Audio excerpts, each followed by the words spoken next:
في يوم 29 هطور الكنيسة بتفتكر استشهاد القديسة كاترينا الإسكندرانية، واحدة من أجمل وأعقل البنات اللي عاشوا في الإسكندرية في القرن الثالث الميلادي. كاترين كانت بنت لأسرة غنية وثنية، وكان اسمها الأول ذو روسيا. ربنا اداها عقل كبير وجمال ملهوش مثيل. كانت متفوقة في كل العلوم، فلسفة، شعر، موسيقى، فلك، طب، رياضيات، يعني عقل موسوعي.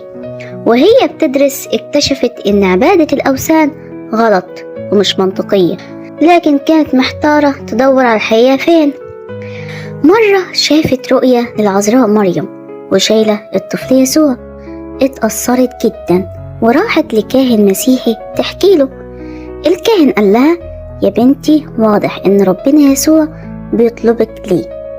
الكلام لمس قلبها وبدأت تدرس الكتاب المقدس، ولما تنورت أكتر طلبت اتعمدت واتسمت كاترينا، ومعناها الإكليل الكتير. لما الإمبراطور ماكسيميانوس سمع عنها وعن إيمانها غضب وطلب يشوفها، ولما وقفت قدامه وبخت على عبادة الأصنام.